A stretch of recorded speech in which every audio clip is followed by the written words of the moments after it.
Let's talk about the heating and cooling curve for a liquid. In this specific case, we're going to be talking about water. This is the profile for water. For any other liquid, such as propanol or methanol or ethanol, you may get a different type of heating and cooling curve. Let's look at the axes first of all. Here we're just raising the temperature of our liquid, and we're doing it over time, and we're following the progression of the phase changes. So over time, you will go from a solid to a liquid to a vapor or a gas phase, and that makes complete sense. But there are certain parts that occur as we go and transition from one phase to the next phase. The first point is to look at these points in the graph, line segment AB and line segment CD.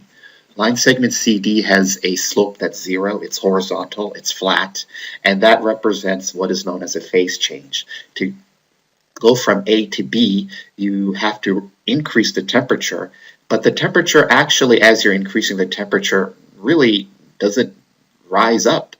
And in line segment AB, you actually have two phases, a solid phase and you have a liquid phase. So the temperature actually flattens out over time because the process is converting all that solid to, or every last bit of solid to liquid. So that is a phase change. The second phase change you see is actually at the liquid and vapor, where you have two dual phases that are occurring. So in this phase change from C to D, just as before in line segment AB, it's going to take some time to convert every last bit of liquid to every last bit of vapor. Finally, as every last bit of liquid gets converted to vapor, as the temperature gets pushed and pushed up, you have all vapor state in water. So the point where you have a phase change, that is the melting point. Again, that is where you have solid and liquid, two phases that are coexisting. As you increase the temperature, over time you're going to convert all of the solid to all of the liquid. And then we have, at our second phase change, boiling point, which is 100 degrees C. The delta H of fusion to go from a solid to a liquid state, the melting state, is 6,100 joules per mole.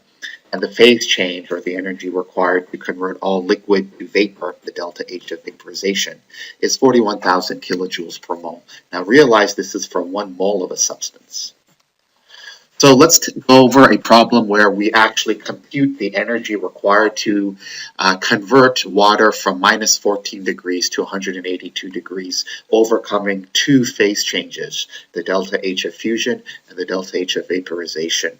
So we need the specific heat for all phases of water, because at minus 14 degrees, water is actually ice. So we have the specific heat of ice at 2.09 joules per grams degree C.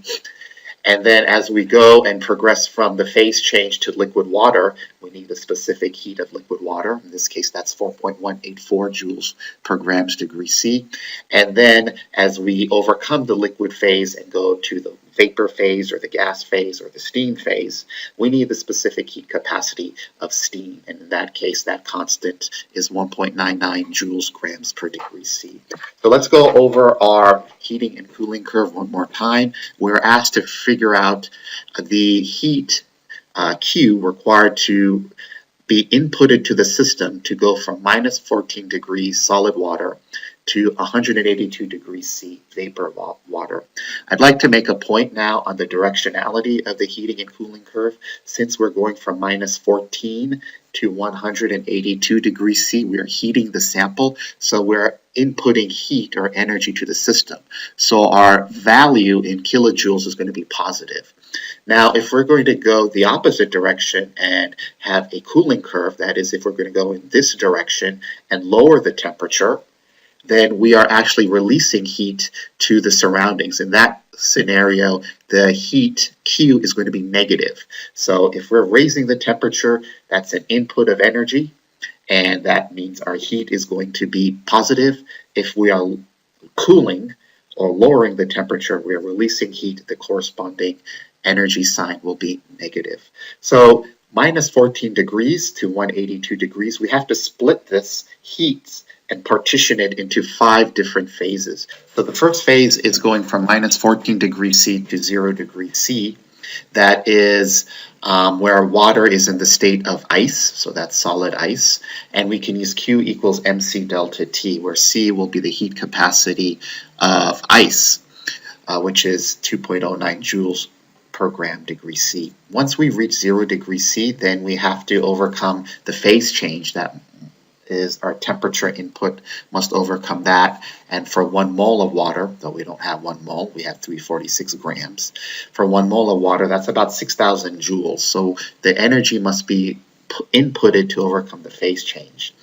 Once we're at 0 degrees, we have to calculate the energy required to raise that temperature from 0 to 100 degrees C. In this case, we're at the liquid state, so we'll use the heat capacity of water in the liquid phase. Once we're at 100 degrees C, then we'll have to calculate the energy input or the energy required to overcome the phase change. In that case, for water, that's about 41,000 joules per mole. Again, I want to reiterate, we do not have 1 mole of water. We have 346 grams of water. We need to convert this to moles. And then finally, our fifth phase is to calculate the heat or energy required to raise the temperature of vapor water from 100 degrees C to 118 degrees C vapor water. Here we will employ the heat capacity of water in the vapor state, which is 1.99 joules per grams degrees C. Calculating all phases for phase 1, the solid phase, we go from minus 14 degrees C to 0 degrees, and the the heat capacity of water in this case is in the solid state, so that would be the heat capacity of ice. Notice the units cancel out, the grams and grams cancel, the degree C and degree C cancel, you're left with joules. 0 degrees final minus initial, so final temperature is 0, the initial temperature is minus 14, minus into minus is plus, so this is going to be plus 10,124 joules. Phase 2, now that we're at 0 degrees, we have to do the energy required to overcome the phase change, that is going from ice to liquid or solid to liquid. For 1 mole, the delta H of fusion is 6,100 joules. We don't have 1 mole, we have 346 grams. So convert that 346 grams to moles and then use stoichiometry to cancel out the units to get out the energy required not to melt 1 mole of water, but to melt 346 grams of water. Doing that calculation, we get about 117,190 joules. Phase 3, now that we're at completely the liquid state at 0 degrees, we're going to take that 0 degrees and calculate the energy input to raise its temperature to 100 degrees. So in this case, water is in the liquid phase. We'll use the heat capacity of liquid water, 4.184. The units of grams cancel out, the units of degree C cancel out, joules. That calculation yields us a value of 144,766 joules.